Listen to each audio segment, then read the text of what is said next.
partie de notre projet de stock en Java. Aujourd'hui, nous allons nous concentrer plus sur le style.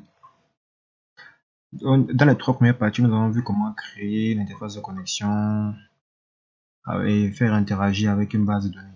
Aujourd'hui, nous allons voir comment embellir cette interface de connexion, c'est-à-dire comment passer de ça à ça. Comment avoir une interface avec un fond dégradé, avec un bouton dégradé aussi par la suite, qui fonctionne toujours lorsqu'on remplit des informations. On est là et on valide, on nous envoie le message ici en bas: désolé mais vos informations sont incorrectes. Et donc si on essaie d'envoyer une information correcte,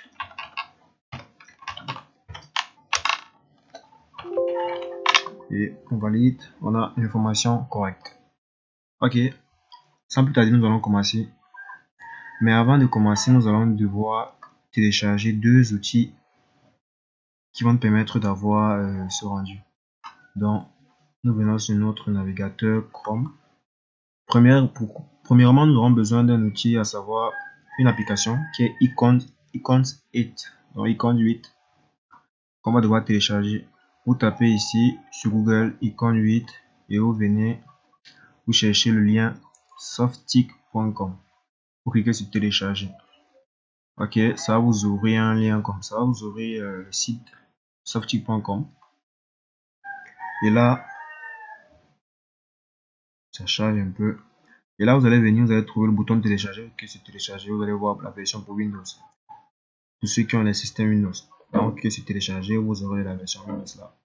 Donc, deuxième outil qu'on aura besoin, ce sera les KGradian, Kbouton en fait. Donc, Kbouton, je vais y aller taper ici. Vous allez venir sur GitHub. Dans le site de GitHub, vous venez sur GitHub k33b2/kcontrols. Ok, ça charge un peu. Et une fois sur GitHub, je vais vous montrer comment on télécharge ça.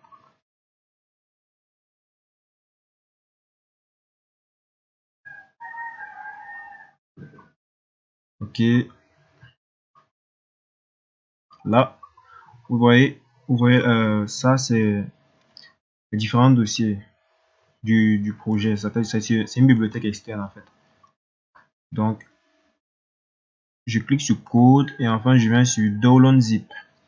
Ça va me télécharger le fichier zippé que l'on pourra retrouver ici dans le téléchargement. Je trouve Kcontrol master ici. Ok, vous allez l'ouvrir, décompresser au bureau. Une fois la décompression faite au bureau, maintenant on va l'ajouter. Pour l'ajouter, vous venez dans notre IDE NetBeans.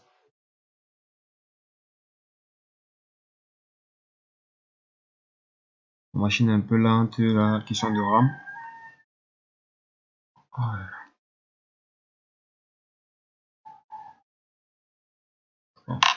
Ok, une fois là, vous allez voir que mon élément il est ici. Kbouton. Ok, comme je disais, nos deux éléments sont ici. Nous pouvons voir le KGradian panel. C'est ça qui permet d'avoir le fond en dégradé. Et ici, on peut avoir le Kbouton pour avoir les boutons style arrondi et dégradé aussi par la suite. Bon, vu que dans ce projet, je l'ai déjà ajouté, je vais sélectionner notre projet où je ne l'ai pas encore ajouté. Donc, c'est avec le deuxième projet que je vais travailler. Le projet qui a ce rendu ici.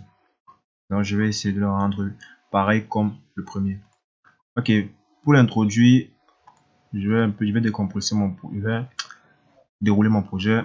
Venir dans source package, venir dans projet et ici, je suis là. Donc, je crois c'est ceci. Ma machine est un peu lente là. Ok, on a notre projet qui est là. Maintenant, nous allons devoir venir ajouter le KGradian panel.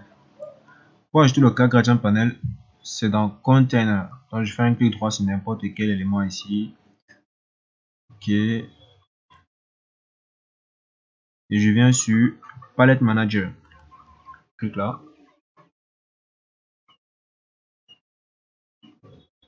Oh, la lenteur de cette machine. Ok, ok, ok. Vous aurez une fenêtre qui va s'afficher comme celle-ci.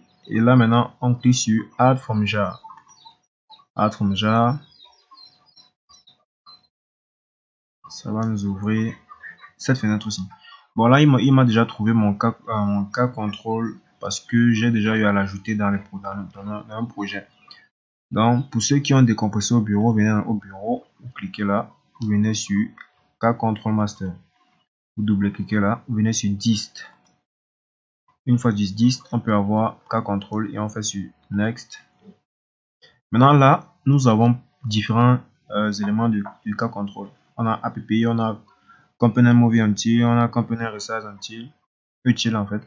On a cas bouton, on a cas gradient panel. Et nous, nous allons nous intéresser beaucoup plus sur les deux ici. Cas bouton et cas gradient panel.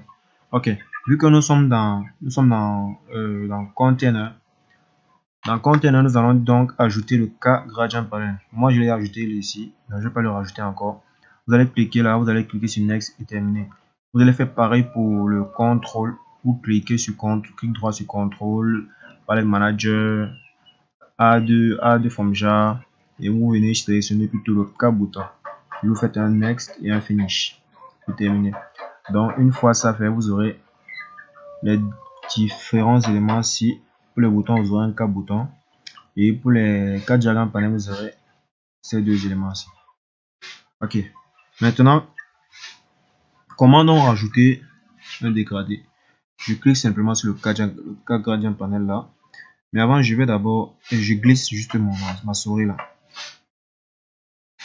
Voilà, vous voyez que j'ai mon cas gradient panel en dégradé qui s'affiche. Je le mets juste où j'aimerais bien le mettre. Puis je vais éliminer ce panel. Je vais l'éliminer. Voilà. Donc je resélectionne, je le dépose. Là, je le redimensionne. Voilà. Mon élément il est là. Il a déjà eu un effet de dégradé. Si j'essaie d'exécuter pour voir comment ça s'affiche, c'est vrai que là maintenant mon logo a disparu. C'est pas grave, je vais venir ajouter un label là. Je vais restyliser le logo un peu rapidement.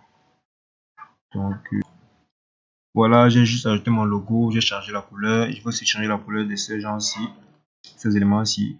Je les sélectionne.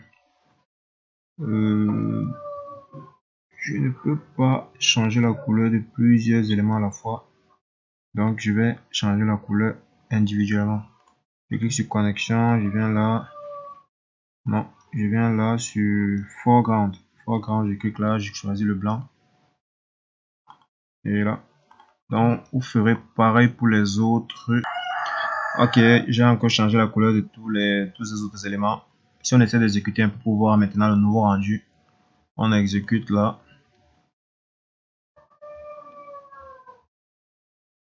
On nous affiche des erreurs, on nous dit qu'on a des erreurs. Anyway.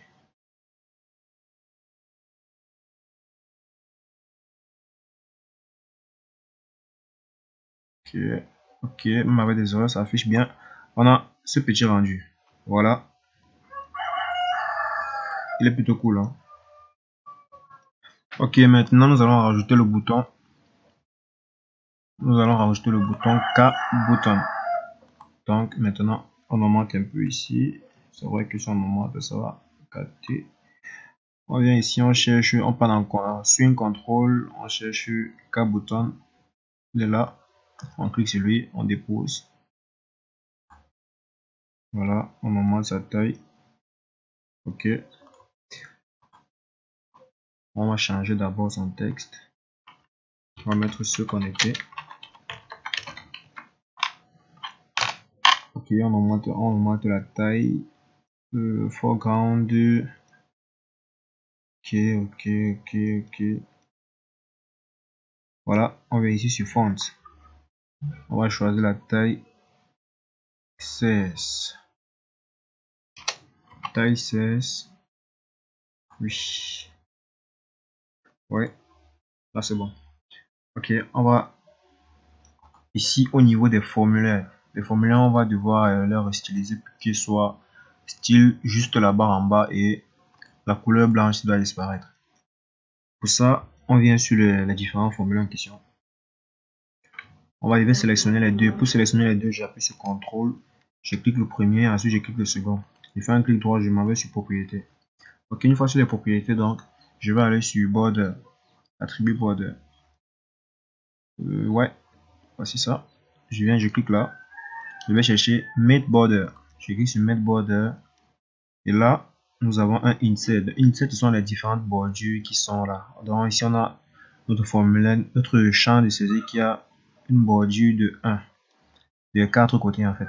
Maintenant, on va les changer. À left, on va mettre 0. À right, on va mettre 0. À bottom, on va mettre 2. Et à right, on va mettre 0 à right. Donc top 0, left 0, bottom 2 et right 0. Ok, on a modifié. Une couleur, la couleur de la bordure, ce sera une couleur blanche. On modifie. On mettra pas d'icône. On va enregistrer. Et aussi, on va venir ici. Au niveau de... On va chercher l'attribut opaque. Opaque, voici ça. On va cliquer sur opaque. Voilà, pour que ça ne rende pas, pour que ça... Voilà. On clique sur opaque, on coche d'abord opaque, puis on décoche. Maintenant, si on ferme, on a un effet de ceci. On va un peu baisser les labels. Juste un peu. Pas beaucoup. Voilà. Maintenant, on a un username et on a un password là. Ok. Si on exécute, vous allez voir qu'on aura encore un petit souci. On aura un petit souci après l'exécution. Run file. New way.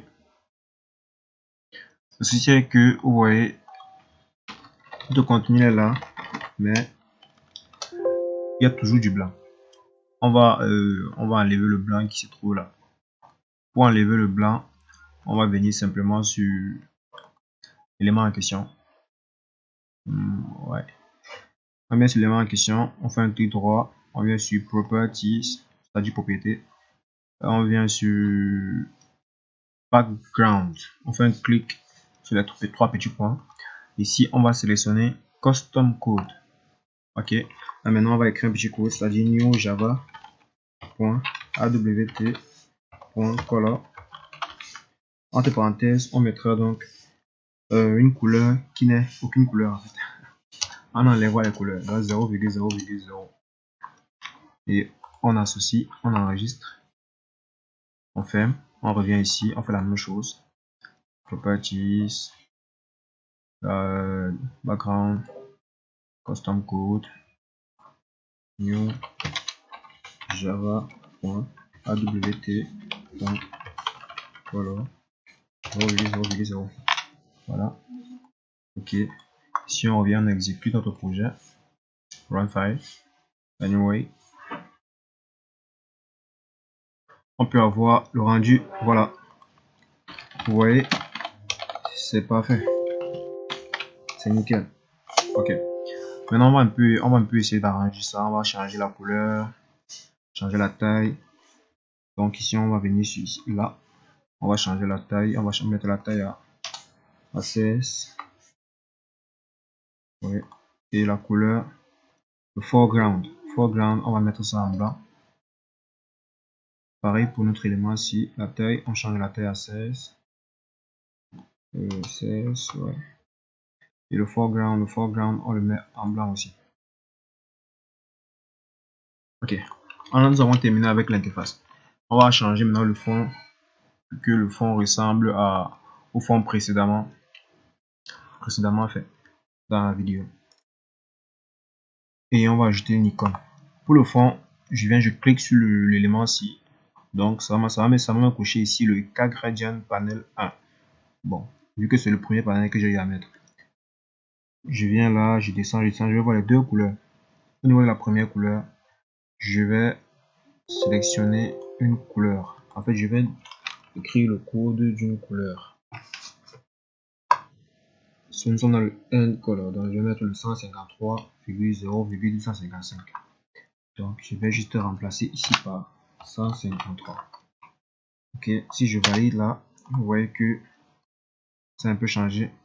Donc je reviens maintenant ici au niveau du end start, au niveau du start color, dans le cas start color, je vais changer les éléments qui se trouvent. Je vais mettre ici le 255.0, pardon, 102. Voilà, j'ai un dégradé rouge-violet. Maintenant, au niveau du bouton, je vais faire pareil. Je vais venir ici, tout en bas. Je vois un K background color. Background color, je vais changer K background color. Je vais le mettre en blanc, tout en blanc. 55. Voilà. Maintenant, on a le K end color. K end color, je vais mettre une couleur rouge un peu bizarre. Donc, le 204,255,255.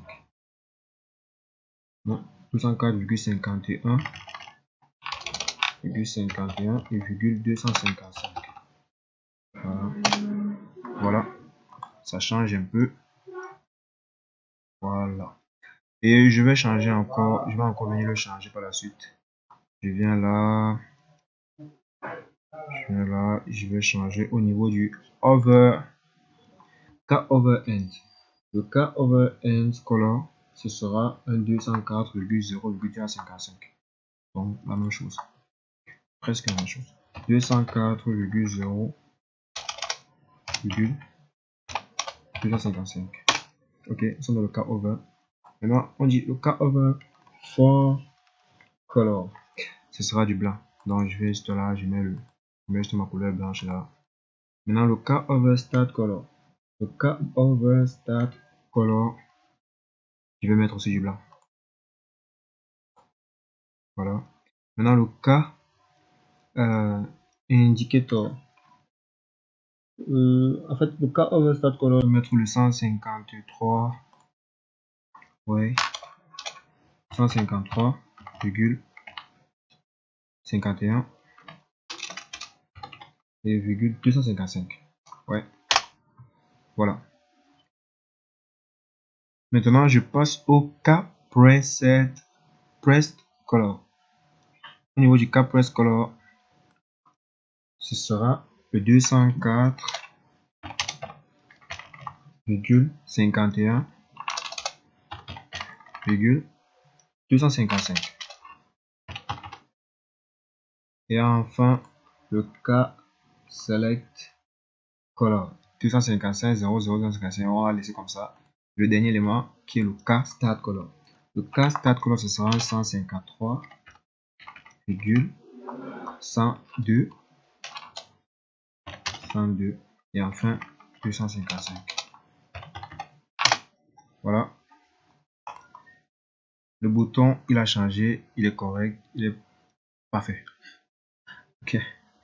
Maintenant, je vais ajouter les icônes. Mais avant d'ajouter les icônes, je vais d'abord changer le nom de variable. Je vais mettre connect. Je sais pas si ça, il y aura un problème. On dit to complement as cannot be sent. Ok. Vu que le premier, il a là le nom, le name qui est connect. Le second aussi ne peut pas avoir le même nom que le premier parce que les deux éléments, il y aura confusion de name. Donc je vais mettre ici connect to. Ok. Maintenant, je vais venir dans la source. Dans la source, je vais aller copier le script de connect pour aller coller dans connect to. Ok, je viens là. Voici le script de connect ici. Je le copie.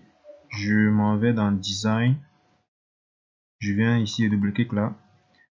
Ok. Et je colle ça ici dedans. Voilà. J'ai un petit souci là avec le error. C'est parce que je n'ai pas déclaré le error. Donc je reviens dans design. Je peux maintenant supprimer mon premier élément sans souci. Et je peux disposer le second à la place du premier. Voilà. Maintenant, je vais mettre le error, c'est-à-dire le label qui en a servi d'affichage de message d'erreur dans le cas où les données ne sont pas correctes. Je vais venir dans le label ici, je le dépose là. Pour que ça ne m'affiche plus ces erreurs, je vais faire un change variable name error. Je pense qu'il sera content si j'enregistre. Voilà, il est devenu content. Ok, je vais augmenter sa size jusqu'à ce niveau-ci. La couleur, je vais changer la couleur. La police même, je vais mettre à 14. La couleur, je vais mettre à white. Et le texte qui est là, je vais l'enlever. Voilà. Donc, présentement, si on veut tester, on peut déjà tester si c'est exact, ça fonctionne comme ce que l'on voulait. Je fais un clic droit là et je vais sur Run File.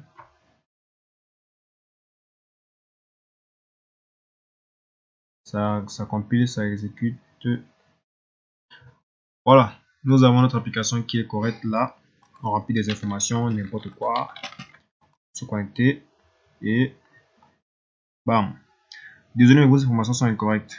Oui, là ça n'affiche pas complètement le incorrect parce que la size de mon label d'erreur n'est pas un peu trop petite. Donc je vais venir là, je vais remonter sa size. Ouais, là, voilà. Je pense que là c'est mieux. Maintenant il faut ajouter les icônes pour conclure. Pour ajouter les différentes icônes, nous allons venir sur notre Icons 8. Quand vous allez télécharger, vous allez installer et lancer l'application. Vous aurez une panoplie d'icônes ici là affichées. Donc on va chercher d'abord en premier lieu. Nous allons chercher l'icône User. Donc on cherche ensemble User. Et on aura une multitude de résultats concernant User. Mais on va plus utiliser, nous allons utiliser ce User-ci. Je crois que c'est celui-ci. Attendez, si je ferme là. Il est où? Il est où? Ah, le voici. Non, le voici. Le voici. Voilà. Mais avant tout, nous allons créer d'abord un nouveau package. Un nouveau package qui va nous servir de stockage de nos images. On va le nommer image. On enregistre. Il apparaît là, il est vide, c'est pour ça que vous le voyez en gris. Ok, je vais dans ma bibliothèque d'icônes. Icons, je sélectionne ça. Celui-ci, je fais un glisser, je le maintiens, je glisse, je dépose ici dedans. Je le lâche. Vous voyez qu'il est déjà là. Je fais la même chose, je vais chercher lock pour le cadenas. Lock. Je trouve le cadenas, je choisis celui-ci. Je glisse, je dépose là, il est dedans. Ok, maintenant, je sélectionne un label. Je dépose le label ici. À l'intérieur de mon label, donc, je cherche icône au niveau des propriétés. Je clique sur les trois petits points. Voilà, ça y a choisi image choose. Ah non, plutôt ici, je viens dans projet. Je fais une sélection et je vais chercher image. Maintenant, je descends en bas, je clique sur icon 8. Ok, ça m'affiche tranquillement. Je passe au texte et l'icône, il est là. Je glisse un peu là de côté. Voilà.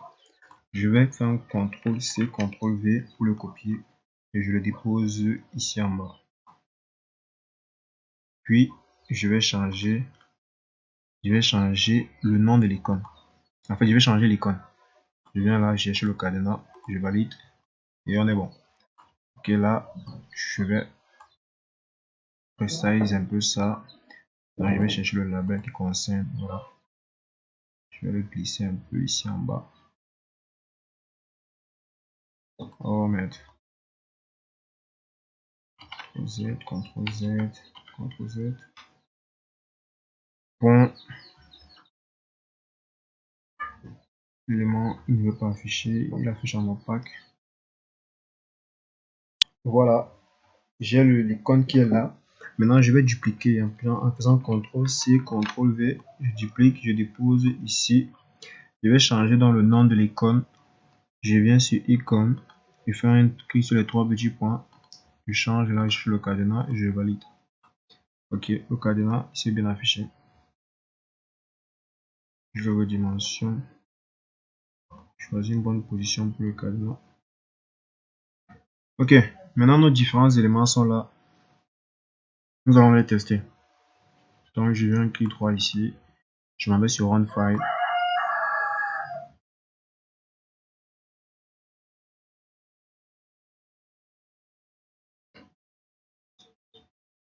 Et là, j'aurai un rendu comme ceci. Voilà. Je peux tester dans des coordonnées. Oh là là. Oh là là là là. Attendez, désolé, j'ai dû inverser les champs. Ok, c'est bon, j'ai remis les champs comme ils étaient au départ. Je réexécute. Je teste là. Puis se connecter. Le message. Désolé, mais vos informations sont incorrectes. Ok. Maintenant, si je mets les informations correctes, voilà, là, gmail.com, le mot de passe, je clique là, vos informations sont correctes. Ok, c'est fonctionnel. Maintenant, le bouton, on va l'augmenter ici en haut. Maintenant, on va essayer de masquer, on va essayer d'empêcher la redimension de la fenêtre. Pour ça, on clique sur la frame, c'est-à-dire ici. On vient, on descend tout en bas, on va chercher sur Resize, on va décocher là. On enregistre et on refait un test. On fait un test. Un coup de Run File.